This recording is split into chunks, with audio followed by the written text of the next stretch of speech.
Welcome to another review for All That Film. We're here talking Scoob, the new release of this weekend. I'm your host, Hey, and we're joined by two of the best Scoob that I know, in Lindsay and Angelis. Welcome.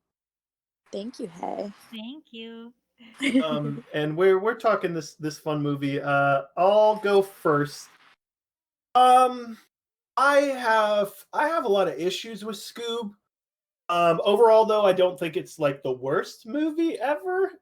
Which I know like a lot of people sort of started with because Matthew Lillard wasn't invited on the project, and it kind of looked like, oh hey, Despicable Me, but make it Scooby Doo. And that stuff doesn't bother me the most. The stuff that where we will post a spoiler video on this later. The stuff that does bother me is corporation that Warner Bros. Tries to do in this movie in a really odd way. Because I can semi-see what they're doing from a business side, and I think there are some smart moves that they do make here, but at the same time, it's like, hey, if you want to make a mainstream Scooby-Doo movie, like, got to do maybe something different than this. Mm-hmm. Again, it just makes a lot of choices. This has 7 writers, and I think that can attribute some of it. Oh, and I think the problem is, yeah, it's just crazy that like 7 people. It's like, hey, we need 7 minds to come up with this high concept Scoob film. I honestly think the issue, interestingly enough, for this film is that it comes from a place of I'd imagine most of these writers like do like Scooby-Doo. So I don't think it's one of those where it's like, hey, we got to find out the most financial decisions to make. I don't think it's necessarily that with some of the choices they make, unless like they're selling some of these toys like a lot. But I'll move on to Angelis. What are general thoughts you had on this film? Oh yeah, I didn't think it was like the worst movie ever. But for Scooby-Doo movie, it feels off. You know, it doesn't feel like the essence of the Scooby-Doo I grew up with. And like I get it, the animation is different because it's like for a new generation of kids and teens, but it just feels off. You know, it doesn't feel like very charismatic. The characters are like all of them are the same. They don't have like distinctive characteristics that had the when I was younger on the um other shows. But it just feels like weird because of that. For me, it was like kinda weird. Like I didn't like a lot of the characters because of that, because it was like they were the same. Nice. Yeah, no, I think that's a really good point. Especially with those models for the 3D models. A ton of people have pointed that out. The animation of individual characters, unfortunately, starts to become more uniform. Even like people have pointed out, I think Lindsay, you're the one that pointed this out. They use the Linguini model on Tom Holland in Onward, and it's like, well, I semi understand why you did that. Like, it would probably be a lot easier, but you could have a little bit more to it look a bit different. But Lindsay, what are some general thoughts you had on Scoob? Yeah, kind of similarly. I think it just didn't have like the heart that Scooby-Doo had. You know, where it just felt like a blank copy of it or something. Like, Sure. I don't know. Like I think the animation looked good. It just didn't feel like Scooby-Doo.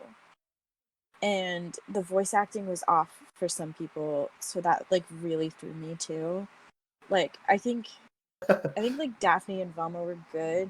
I didn't like Shaggy, and since they made Shaggy like so prominent, that was like really distracting for me, because I don't think a lot of the characters got like proper to like screen time. You know what I mean? Like I just feel like they were very focused on like the Shaggy and Scooby thing, which is valid, but like they just basically like Daphne and Velma could have just not been in this, and it like wouldn't have changed the plot.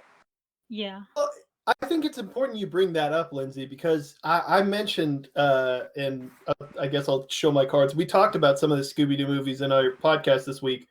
There have been plenty of Scooby-Doo movies where it's only Scooby and Shaggy. Like, you can do that if you want, but chose to do like, hey, it's the Mystery Machine or the Mystery Gang again. They're coming together. I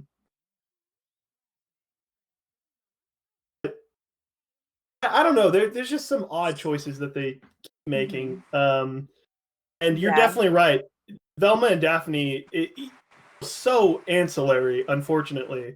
Yeah, I don't know. Something about this whole movie just felt really, really corporate, if that makes any sense. Like, yeah. Like when it started with Simon Cowell, I was like, is he even relevant anymore to like have in this kids movie? Like, I don't know. It was just weird. I was like, why are they doing this? And there was no like real mystery either. I was just like, okay, I don't know. Oh yeah, I thought so too. I was like, okay, but this is like no mystery at all. It's just like an adventure. So yeah, it was just like an adventure. I think that's why it doesn't feel like Scooby Doo to me, because they solve mysteries. Like that was the point on the first shows, and this is just like it. Like you could replace the characters with any other characters, and it will be the same. No, that definitely. Yeah, I completely agree. It was weird. It just wasn't Scooby Doo. That's another thing. I think another part. This is semi-spoilery, I will say, was so baffling to me that you try to give Scooby-Doo and Shaggy and you talked, Lindsay, that this film doesn't necessarily have that much heart. I do think it tries to go for heart, and I think the beats it's going for could work, but the problem is it doesn't have the mystery gang there, and it's like, okay, well, the only characters you have tried to develop and grow in this movie are Scooby and Shaggy, whereas at Velma and Daphne, they're just like, oh, well, forget you guys. People already know your characters. You don't need to tell anybody about them. Like, honestly, I feel like we got more exposition, and I understand. I can understand how exposition can feel like a killer at times in some movies. I feel like we get more exposition and understanding of these versions of those three in like the first 10 minutes. When they just say the one sentence summary of their character. Yeah, I agree. Also, it just felt kind of cheap to me. Yes, no, completely agreed with you. But I do, again, the weird part is I was like, the animation is good on this though. Like, yeah, it's weird. It's always a little annoying when it's. I do wonder if it's one of those things where the animation team on this is like, hey, maybe this isn't a good plot. Like, we can keep doing good animation, but maybe we should fix that a little bit. Yeah. Maybe. Yeah. Oh man. I think that's going to do it for Scoob Thoughts. Again, just like the Willoughbys, and I'm trying to think of the other movies that us three, the Samesy trio, unfortunately, keep agreeing, keep having fun talk, agreeing with each other.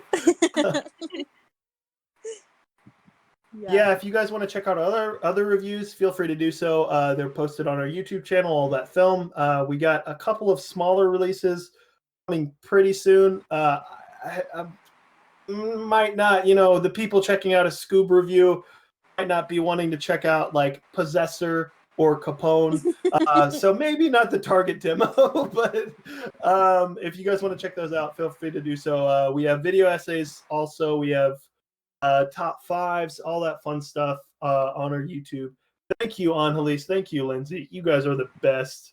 Thank you, hey. Scooby-Doo. Yeah.